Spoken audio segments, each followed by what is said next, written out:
Spetsnaz. You hear that word, and right away, you probably picture Russia's most elite, most secretive, maybe even most feared warriors, right? But behind that myth, there's a really complex and often pretty brutal history. So let's dive in and unpack it. So you see a picture like this perfectly camouflaged, almost invisible soldier. And it's easy to think, okay, that's Spetsnaz, but the truth is, the reality of that name and the forces that actually carry it is way broader and a whole lot more complicated than the legend. Okay, so here's the first thing you absolutely have to understand. Spetsnaz isn't one single unit, like the US Navy SEALs. The word itself just means special purpose units. Think of it as a big umbrella term, a catch-all for all sorts of elite forces across different parts of the Russian government. Everything from military intelligence all the way to internal security. And for most of the Soviet era, these guys operated in total secrecy. I mean, complete shadows. The rest of the world, and even most Russians, really only started to hear about them in the late 1980s. That's when Mikhail Gorbachev's policy of glassness or openness kicked in, and suddenly all these stories, some real, some maybe a little exaggerated, started to spill out into the light. All right, so where did these guys even come from? Well, the idea of these elite units didn't just pop up out of nowhere with the Soviet Union. Nope, their roots actually go back way further. Let's take a look at how they were really forged. So as you can see here, this whole concept of a special purpose unit wasn't some sudden invention. It was an idea that grew and evolved over decades. It all started way back with hunter commandos under the Tsar. Then the early Bolsheviks repurposed the idea. They honed their skills fighting fascists in the Spanish Civil War, and finally all those different experiences got merged together to create this really formidable weapon during World War II. Now, it was during World War II that individual soldiers really started to build the Spetsnaz legend. And if you had to pick one person who embodies that legend, it's gotta be Naval Scout Viktor Leonov. What a story. Okay, check this out, because this last point is just incredible. In 1945, Leonov and his force of just 140 men land at a port held by the Japanese.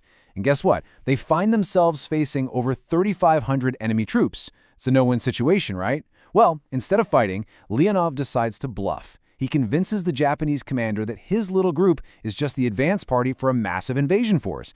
And it worked. The entire garrison surrendered. I mean, that's the kind of sheer audacity we're talking about here. That's what built their reputation. All right, so after World War II, these special purpose units were reformed, and they became this really crucial clandestine tool for the Soviet Union, especially as the world was settling into the long, tense decades of the Cold War. And here's a wild story from that era. In 1956, this top MI6 diver, a guy named Lionel Crabb, just vanishes. He was secretly inspecting a Soviet cruiser that was docked in a British port. For decades, it was a total mystery. Then, fast forward all the way to 2007, a former Soviet frogman comes forward and confesses. He says he caught Crabb planting a mine on the ship, so he killed him, and for that, he was secretly given a medal. Just an amazing little piece of Cold War history. But if we're talking about sheer audacity, well, few operations can even compare to this next one. We're talking about 1979, when Spetsnaz units were given an absolutely massive task to decapitate the entire government of Afghanistan. This was the opening move of the Soviet invasion. And this right here, this just shows their brutal efficiency. Think about this. In only 40 minutes, a force of around 660 operators stormed the presidential palace and took out the head of state. Just like that, they cleared the way for the entire Soviet 40th Army to move in. It was incredibly swift, incredibly violent, and it completely changed the geopolitical map overnight. So their effectiveness on the world stage was undeniable, right? But what happens when these secret weapons, designed for foreign battlefields, get used to fight a war at home? As the Soviet Union started to crumble, their mission turned inward. And the consequences? They were absolutely devastating. So now we're in the post-Soviet era, and in this new Russia, the Spetsnaz became the tip of the spear in the fight against terrorism. But this new role often led to really tragic and deeply controversial outcomes, especially in these incredibly high-stakes hostage situations. Take the Moscow theater siege in 2002. You've got Chechen militants who've taken 850 people hostage. The Spetsnaz response was, well, it was decisive.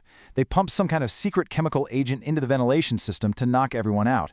And from a purely operational standpoint, it worked. All the attackers were killed, but the human cost was just immense. Because that gas, combined with a real failure to provide the right medical care right after, ended up killing 130 of the hostages, the very people they were there to save. It's such a stark reminder that success for an operation can mean something completely different to the state versus the families of the victims. And if you can believe it, just 2 years after that, an even greater tragedy would unfold, one that left a scar on the soul of Russia that honestly has never really healed. We're talking about the Beslan school massacre. Terrorists took over 1,100 people hostage, and 777 of them were children. The whole thing ended in this chaotic, fiery storming of the school. The human cost was just staggering. But it's also so important to remember this part. At least 10 of the elite Spetsnaz operators who went in were killed. Many of them died literally using their own bodies to shield escaping children from gunfire. And all of this brings us right up to the present day.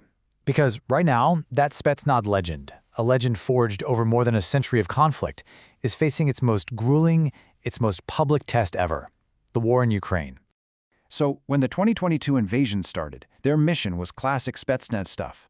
A lightning-fast strike to try and decapitate the entire Ukrainian government. But that mission, it failed. And after that failure, they were basically redeployed as a kind of elite infantry, just used to plug holes wherever the front line was collapsing. And that is a role they were never designed for, and the consequences were absolutely devastating. Just look at this data. This came from a leaked Pentagon document, and it really shows you the catastrophic losses. Take one elite brigade. They deployed with 900 operators. Within just a few months, they were down to only 125 active members. I mean, that rate of attrition, it's just staggering. It's hard to even comprehend. And here's the real takeaway from that. You just can't mass-produce an elite soldier like you can a tank or a rifle. It takes years. All of the expertise, the intense training, the combat experience that was lost in Ukraine, it could take Russia a decade, maybe more, to rebuild.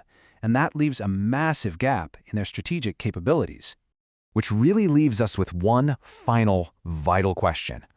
After a century of secret triumphs, of brutal realities at home, and now these devastating losses on a conventional battlefield, can the powerful myth of the Spetsnaz actually survive the harsh, undeniable reality of modern war?